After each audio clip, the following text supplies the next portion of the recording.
That wasn't the plan.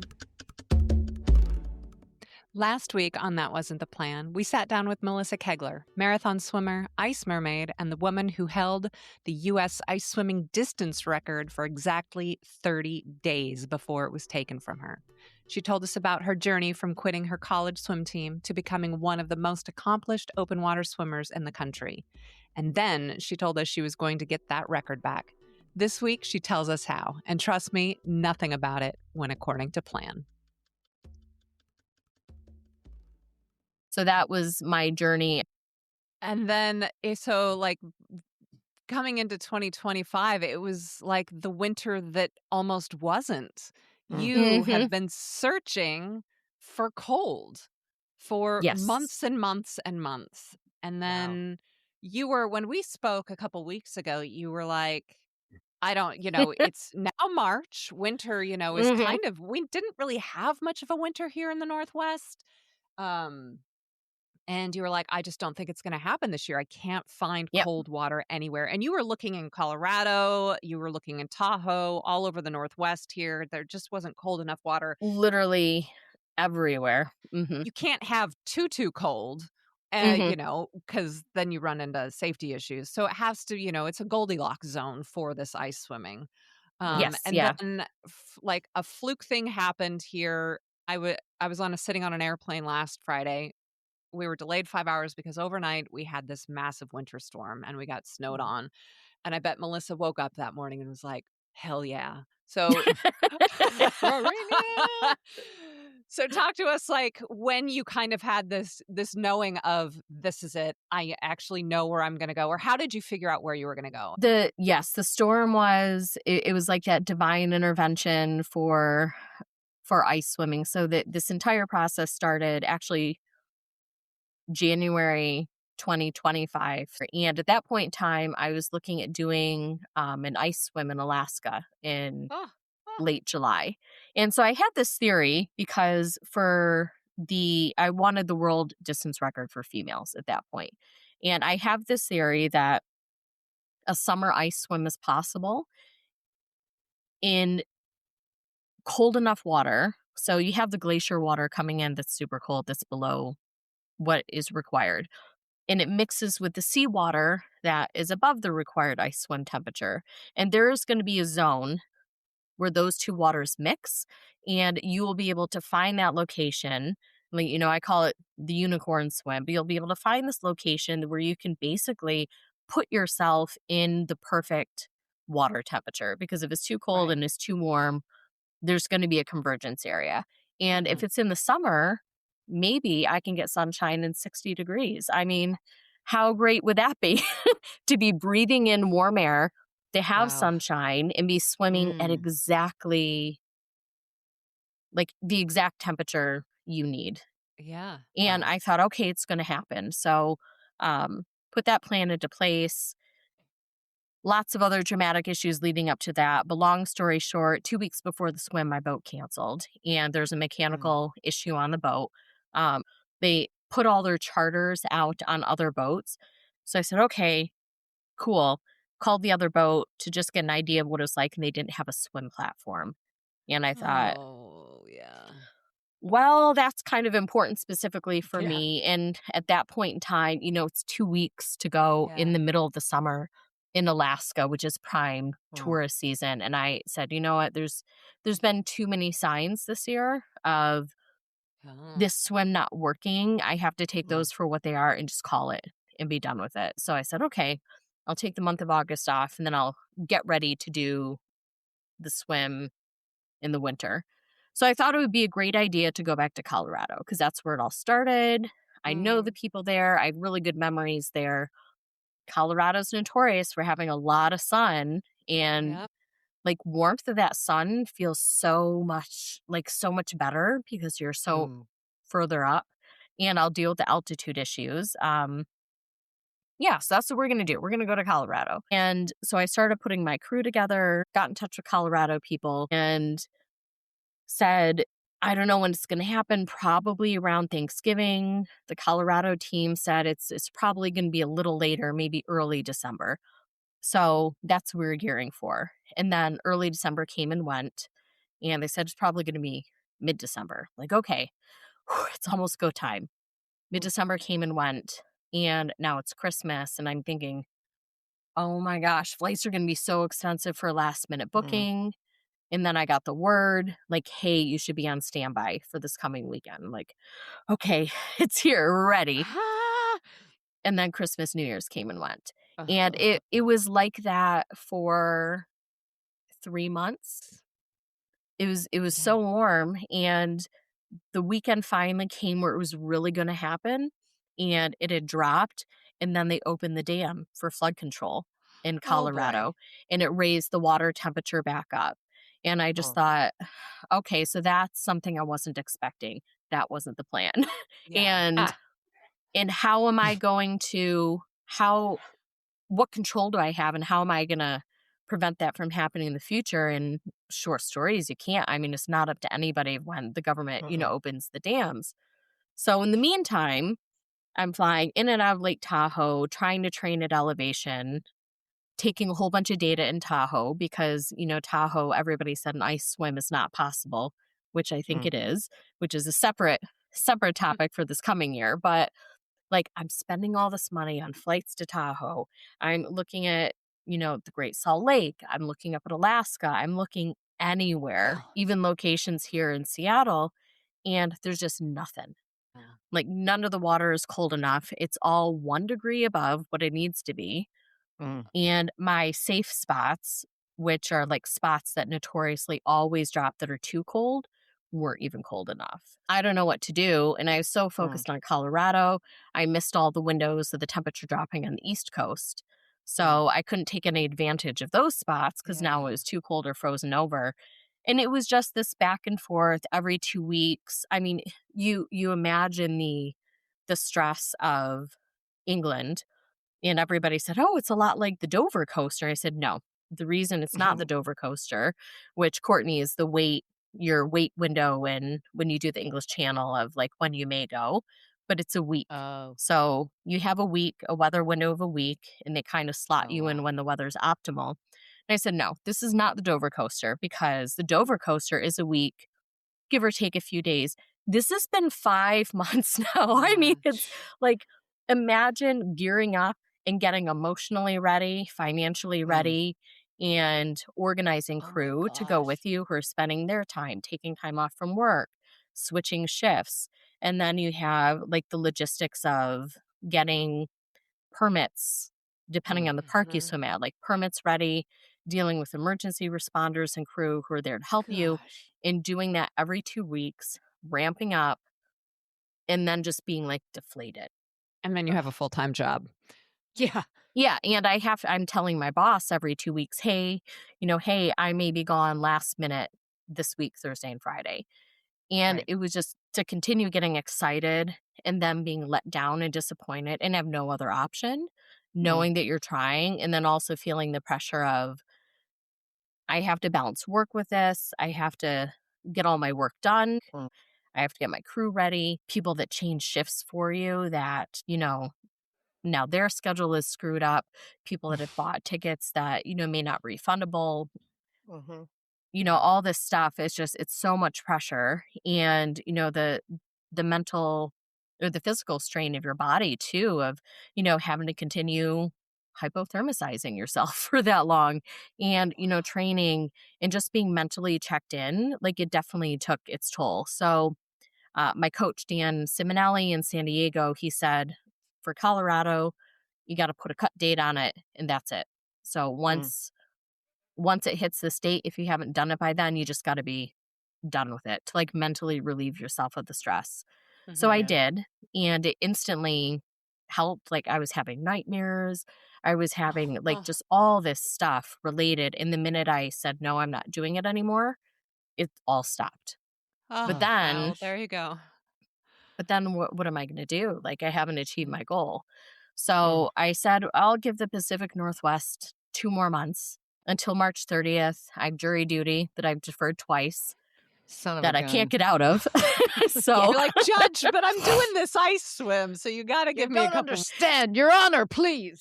I sent in an excusal request. I didn't know what to put, so I put that on there. It got denied. So I thought, okay, I got to serve. So Yeah. March 30th is going to be the date, and that's going to be it for the Pacific Northwest. And I mean, by that time, Emily, it was just getting warmer and warmer. Yeah. Tahoe was now no longer an option. There's just literally nothing. And then all of a sudden, I heard, hey, there's a storm coming to the Pacific Northwest. And I thought, okay, this could be it. So what I did learn through the past 5 months is how to track how the meteorological effects of storms and weather Yeah. affect upwellings of deep lakes. Hang on, this is Grayson. Oh my Grayson? gosh. Is Grayson a Maine To have Coon? I was gonna say He's I don't know. He's just he's a big he's a boy. big old guy. He's a big boy. Oh my So he definitely goodness. needs his like snuggles. Oh, Snuggles little now buddy. too. He You need oh little my Grayson. gosh. Is it legal to have lions where you live? 'Cause That is one big kitty. So, yeah, you've gotten so good at forecasting and predicting, like, what variables can predict water Yeah, and temperature. it's not just the weather conditions. You have to look at the depth of the lake and how Okay. probable is upwelling going to occur, and where are the shallow and deep parts of the lake, and based Right. on that, based on the depth, where can I swim, and there's which way is the lake flowing? Is it going north to south, south to north? Where are the water inlets? Where the water inlets coming from? Like, there's so many things that Jeez. in the course of this 5 months, I took data on and I got to know really, really well. So the storm was coming. I knew about 3 days before the storm hit that it was coming. And I thought, this could be it. So monitored very, very carefully. And there's one buoy out on Coeur d'Alene, and then I had 2 friends out there that was taking measurements for me. And Wow. finally made the decision, like, this is it. It's either going to happen or it's not. And if I don't go and it did drop, I'm going to forever regret it. Yeah. So Absolutely, yeah. my mom's on vacation in Hawaii. She flew to Seattle last minute. God. Oh, wow. So she flew to Seattle last minute and the passes then closed. And I thought, Jesus. oh my gosh, now I can't even get over there. We were trying to book flights and all the flights were full. And so I thought, okay, jeez. well, I don't know how we're going to get over there. 2 seats finally opened up, booked them, and we were 5 minutes from leaving to the airport when I got a ping on my phone that the pass opened up. Oh. So I said, okay, we're getting in the car and we're going because we have to get over the pass. It was super stressful. And because otherwise I was going to have to like get a rental car and it was going to be other complications. My bags weren't exactly flight ready because they had been packed for 5 months. I didn't even know what was in my bags at that point in time. So got in the car, got over there, was so excited, measured the lake. It was 0.1 degrees warmer than required. And my heart just kind of like sunk at that point in time. So we looked at the weather forecast. We thought it was going to get cold enough. And so I said, okay, I'm just going to make the decision. We're going to check in the morning, which is Sunday morning. And if it's cold enough Sunday morning, I think I'm going to have 24 hours to get the swim in. So we're going to check Sunday morning and then crew's just going to have to travel on Sunday. And let me tell you, like, the caliber of friends you have to have and the net of friends you have to call somebody Sunday morning and say, can you come out to Coeur d'Alene in an hour? Can you get in the car and just get out here? And so like a big prop to my crew for like sticking through me with this and just the testament of relationships because just the community. it's so good. And that's exactly what happened. It was cold enough in the morning. They came out Sunday. We measured Monday morning and said, okay, we're going to do the swim today at noon. And that was it. And that was it. So we worked with the fire department to be available because I didn't think it was going to hold until Tuesday. And Tuesday was my original day. I was going to do the swim. And I just thought the way the weather is shaping up, I think it's just not going to be there Tuesday. So did the swim, got through it, which is a really bad swim. Got through it though, measured just for giggles on Tuesday, and it was too warm. So the weather held for 24 Just for hours, you. and it was Wow. the only 24 hours in the entire winter of the Pacific Northwest that it happened. So Yeah. and Wow. all the pieces fell in place. Like when you really, I mean, I could talk to you guys for another hour about this, but like all the different pieces that fell into place coincidentally to make this happen. There's too many things to have worked out for it to be pure coincidence. I mean, Yeah. it was Absolutely. definitely something that was meant to work at this Yeah. point in time. Mhm. It was. That's amazing. Wow. So, you had mentioned, and our other friend Susan, who was out there crewing for you, had mentioned about halfway through that swim, things got rough for you. What happened? Oh my gosh, it was a lot sooner than halfway from Okay. my recollection. So, I got in for the swim, and because it was so rushed, it wasn't like the standard swim prep that I normally do. Yeah. But I thought, well, it's literally now or never, and now it's officially spring, so it is the never piece until next season. But I got in the water, and it always feels horrendous. I mean, when you get in because it's cold. I mean, It's 40 fucking degrees. And you're allergic to cold water. So Yeah, and you're Exactly. allergic to cold. So I get in, and we made probably 3 or 4 different course adjustments before the swim because it was a nasty day. It was overcast, thick clouds, raining, it was cold, the air was cold, the water was cold, like it was just cold. And we finally settled on a course. And normally what happens is I get in, I do a little breaststroke, I do a few strokes, like I get my breath regulated, and I go on my way. And I do my safety check-ins. I get done. I say I'm never going to do it again. I go through hypothermia, and then I'm like, oh, I'm going to do it next year. So what happened this time is it felt horrible from the beginning, and it just got worse from then on. God. My first length was about 532 meters was like my first loop change. And I didn't even make it like that first length. And I stopped and I told Susan, like, I feel horrible. My stroke didn't feel right. I didn't want to tell her something was wrong, but just something didn't feel like it should. I was like sucking in water through my nose and mouth. Um, my stroke just felt not right. And I was getting like cold brain fog in the first 500 meters, which doesn't happen to me until usually that, 1,000, 1,200, Yeah. almost closer to the mile. So I was questioning myself, thinking, I don't know why this is happening because this isn't like I've done enough ice swims where I know this is not normal. So get done with the first length and come back. And I remember telling Susan, I said, like, I don't think I'm going to make it. I think I'm going to bail. And I don't think I can do this. And at that point, it's what, 700 meters in of 2,800 meters. Like, it's pretty quick to bail. And then I thought, oh my gosh, but everybody's out here. Like, I don't want to bail.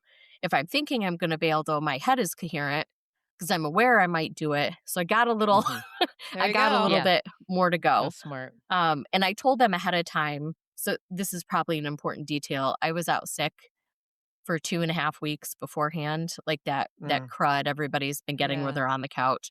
So I only had probably 2 swims the 3 Jeez. weeks leading up to it, which I don't Holy recommend, smokes. but Yeah. it's what it is.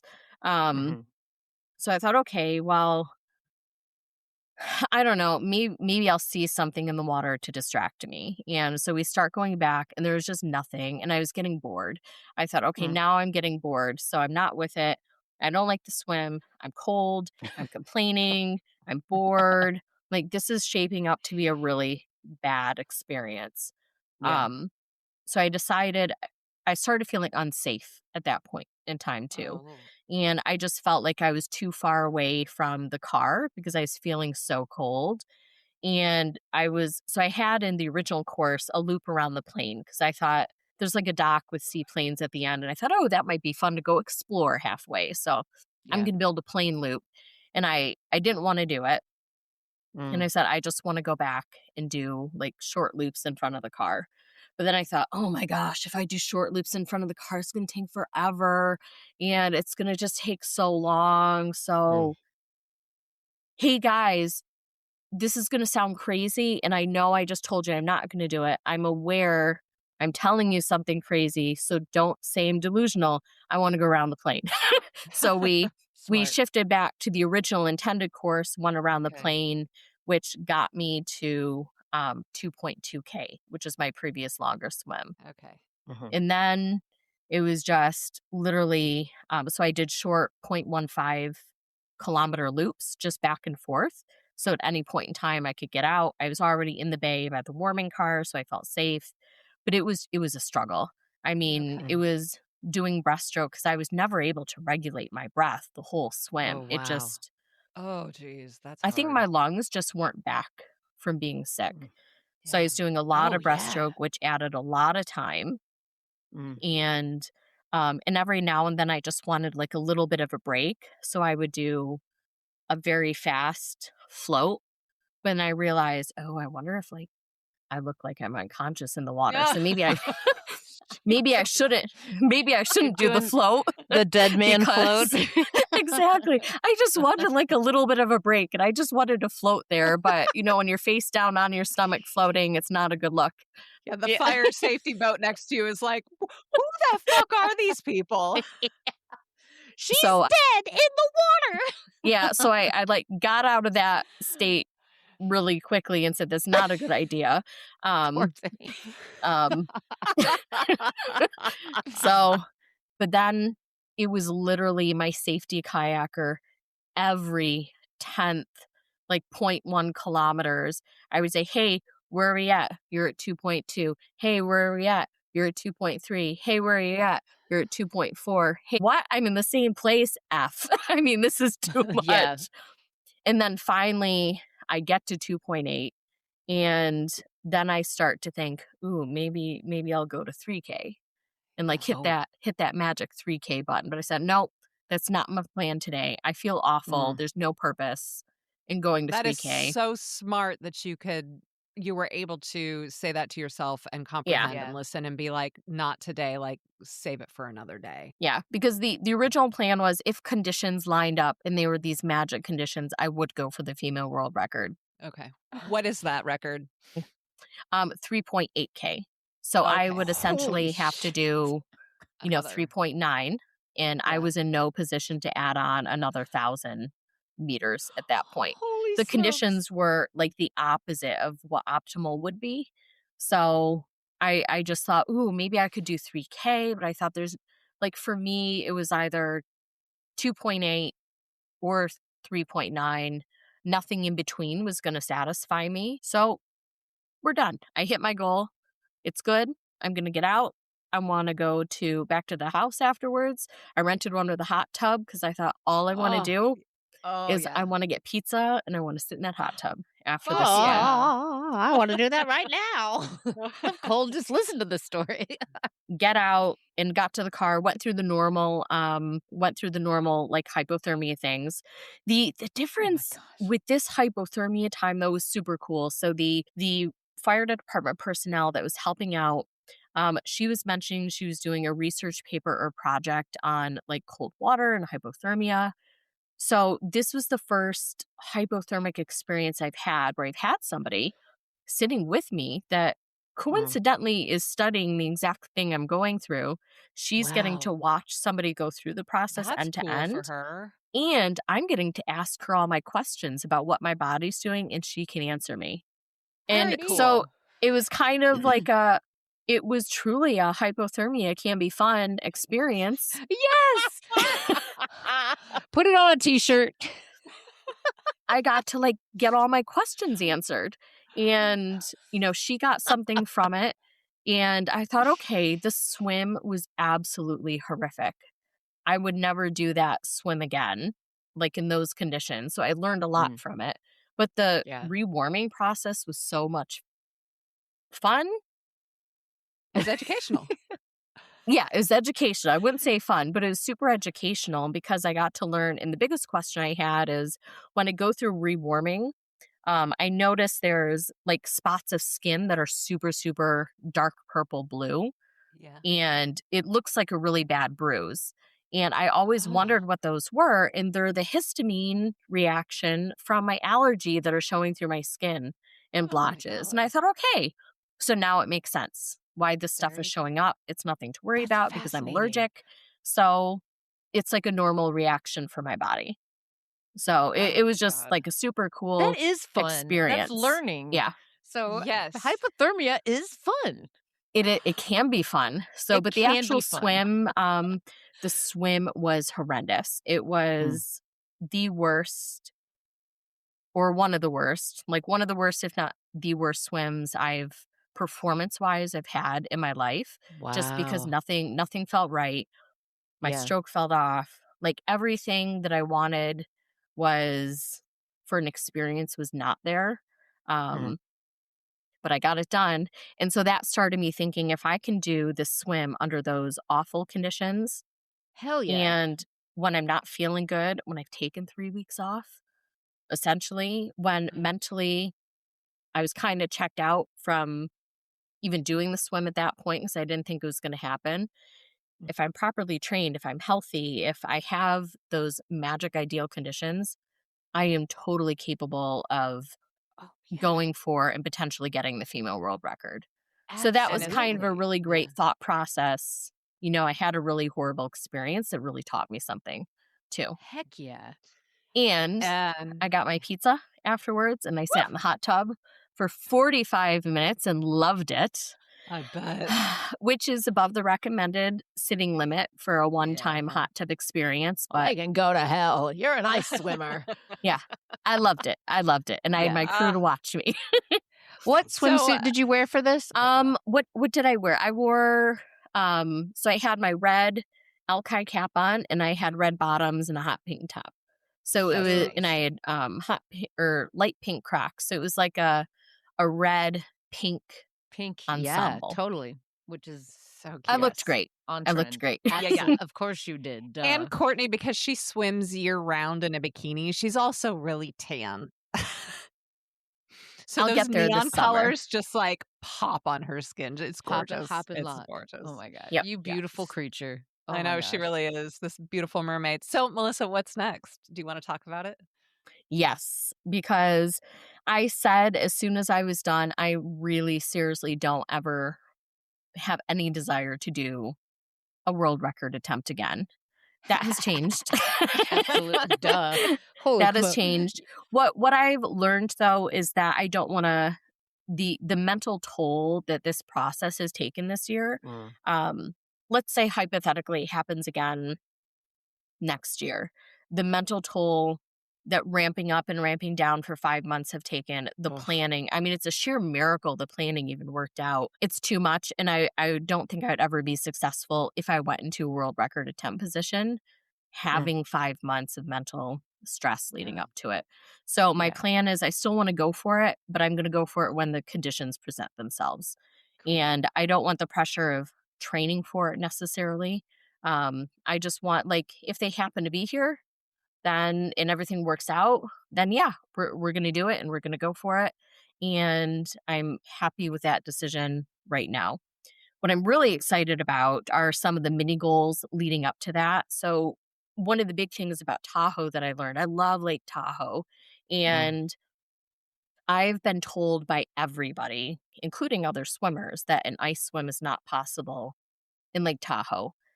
When, based on all the storms and how they work with uploading the lake, it is possible. So I'm really excited to explore that next year and just go have a fun ice mile. And I don't believe, I haven't looked through all the data, so don't quote me on this, but I don't believe an ice mile has been done in Lake Tahoe yet. So I'd love to be like the first person to do a Lake Tahoe ice mile. It's been done up in Donner Lake in outside of Truckee, but not in Tahoe. So I thought, okay, well, I want to go and have a fun hypothermic experience next year. I want to go I want to go That's do a right. fun ice swim in a place that I love, that I'm happy every time, with people who are just excited to go to Tahoe. I mean, who wouldn't want to go to Lake Tahoe? So that's the immediate plans. And I kind of feel like as long as I do those ice miles, that's good enough training for the world Yeah. record attempt. There you So go. if I'm down there, if the conditions present themselves, if sun in 65 degrees shows up at Lake Ooh, Tahoe on the morning of my ice swim, then I'll go for it. So I think if I oh, put yeah. myself in the position to be mentally ready, if it does show up, like everything else will just fall into place. And if it doesn't Beautiful. happen, then Yeah. I Then mean, you have a fun swim out of it at least. yeah, I have a Yeah. fun swim. And then I also really want to focus on helping other people next year.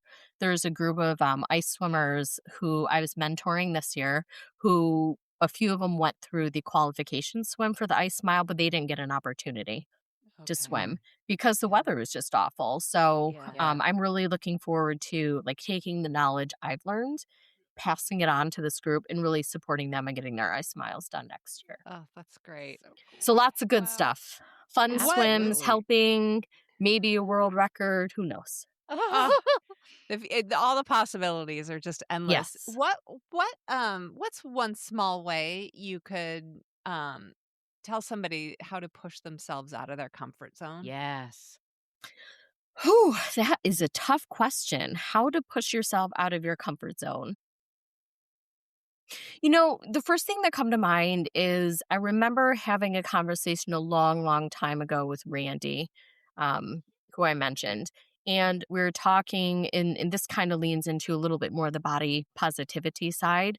Mm. But we were talking about bodies and what they look like. And this was funny going into Tahoe because my support kayaker, who was male and who was, a lot taller, because they're taller, they're going to look thinner in general, even if you're the same weight. Mhm. When we met some of the other support people, they said, "Oh, and you're the swimmer," pointing up to him. And Oh, it was nobody ever assumed I was the swimmer. So that it was interesting, but I thought about Randy, and your question just made me think about him, that we were talking about bodies, what people think of when they look at bodies, yeah. and the preconceived notions of what those bodies are capable of. Mhm. And he said, what I want to do is get away from looking at somebody and thinking about what they're not capable of, and Mm. looking at the body and think about what is their body capable of doing. Yeah. And Wow. then when you start to kind of shift the mind to looking at somebody and judging them positively versus negatively, and Mhm. thinking, this person looks like this. I wonder what they could do with that type of body. I think thinking about that and thinking about all the things that they could do enables you to start thinking about, well, what could I do with my body the way it looks like?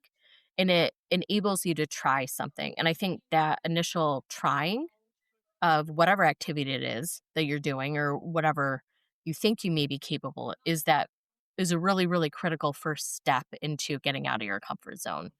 Because I never thought I was capable of doing ice swimming in general until I thought, well, actually, you know what? My midsection, with it being bigger, that plays a vital role in protecting my organs.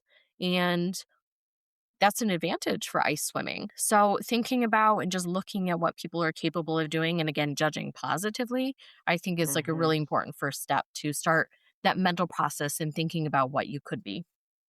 Oh Heck my yeah. God, beautifully said. That was unbelievable.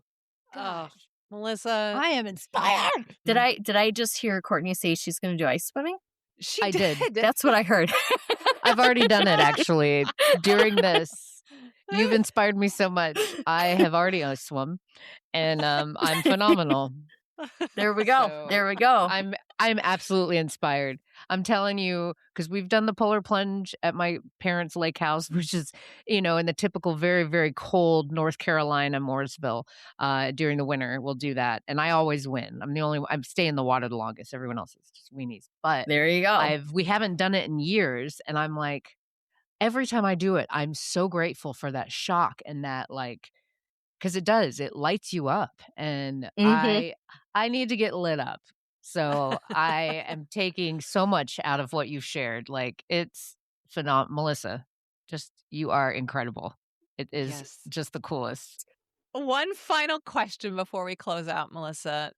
And What is one of the nicest things somebody has ever done for you? And it can be recent, it can be from your childhood, whenever. Big, small.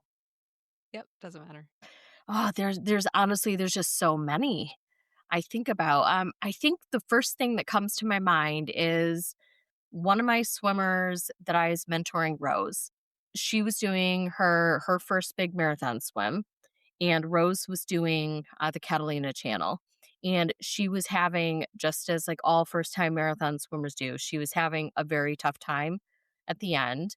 And we verbally worked through the issues she was having, and she finished successfully. And a long while later, after she went through and processed all the emotions of the swim, we got together once we were back here in Washington and had, congratulatory party for her, just celebrating her success. And she gave me a card, and I still have the card in the other room, but she wrote something on the card that I still think about today is one of the nicest. So we talk a lot about like how words mean a lot, and it was Mm. her words, and she said, I acknowledged that she was hurting. And that Oh, acknowledgement of not somebody being super positive saying like, "Oh, go, you got this," but the acknowledgement and validation of her feelings, and her being aware that I was acknowledging and validating her feelings was so important to her. For her to say thank you and be able to communicate back to me that Mm. validation is super, super important, it made me aware that it's okay to, and it's really helpful to people. Again, the words that you put back, it was really, really, I don't know, like her saying that to me made me think, okay, what I'm doing as a coach is right. And Hell so yeah. I think as a coach, sometimes you always wonder, because you have swimmers and you have people that they don't perform well and they blame you. And, Oh. you know, blaming the coach is maybe in some cases like it is fair depending on the circumstance, but 99 times it's a variety of things where the athlete's not successful. And then you have athletes that are successful that don't show gratitude. And then you have Mm. athletes that are successful that, they're just shy by nature and, they don't show gratitude. Like, they're thankful, but they don't show it because it's not in their personality. So I Mm. think to have validation as a coach that what you're Mm. doing is right, and for that swimmer and the skill set that you're giving the swimmer and the tools that you're giving the swimmer, to hear that back is the nicest thing that anybody could ever do, because you never really Mm. find out Yeah. like if what you're doing is good. And yeah. again, just to have Rose pick out something very specific for Yeah. the validation of feelings and thoughts, have her communicate it back to me and make Mm. me feel that, okay, what I did was right and good. Like that was Mm. probably one of the nicest things anybody has ever done or said. Oh, I That's love so cool. that. Wow. I That's will so say though, cool. I will also take gifts, and and recently I got a surprise tub of ice cream and Cadbury cream eggs, because my Oh favorite my holiday god. is Easter, Oh my specifically for the gosh. Cadbury cream eggs. So that's also Heck pretty yeah. nice too. I'm not Oh my gonna gosh. I'm not gonna Is it lie. together? It Is was it a just in Cadbury a egg ice cream? No, they're separate, but it was brought It together. It's like, just as "Hey, I good. saw this in Yeah. the store and thought of you." And I thought, Oh, "Hmm, I that's love pretty that. nice too." Absolutely. Melissa, Oh, where can wow. people find you? Well, I have my blog, melissakegler.com, Okay. and I actually Oh. am gonna be updating that as soon as my swim gets ratified. I've not put a post on there. It may be for up to 2 years back. Maybe Oh, it's a wow. year, I Okay. don't really know, but I've intentionally not put one on there because I wanted to wait for this swim. Yeah. Hell So, yeah. I cannot wait to write something. Yeah, you're a great Yes. writer too. What's your Instagram handle? Melissa Kegler. Okay. All right. So, folks, that's So, where to find. Hey, pretty That's so nice and easy. for I anybody love Yeah. that's interested in open water swimming or ice swimming and you want to reach out to Melissa, go ahead and you can find her Yes. on Instagram, or you can email us and I will relay the message over to Melissa. And our email is that wasn't the Or I'll just handle it and let them know how to start and go ahead and get into ice swimming because I pretty much know it now. I'm pretty good. So I was saying That's I'm gonna have to like jump off this interview in a few minutes, and you can start your next one with ice swimming phenomena, Courtney. Yes. Let's just go ahead and redo it. Thanks, Melissa. Good to have you. All right. I'm ready. Melissa, thank you so much for coming on today and sharing your Truly. story, your transition from pool swimmer to U.S. record holder. Insane. Unbelievable. And especially the fact, and it still always blows my mind when I think of this, you're allergic to cold and you are the U.S. ice swimming champion. So Yes, let that That's a bad sink in. bitch. That's a bad bitch. Thank you, everyone. Thank you, Thanks. Courtney. Thank you, Melissa. Until next Thank you, time. Melissa. Bye. have a good one. Have a great swim. Thanks for listening to That Wasn't the Plan. If you found it helpful, or at least mildly entertaining, a quick rating, review, and a click on the subscribe button would be lovely. And it genuinely helps us. And if a friend comes to mind, please share. Until next time, bye.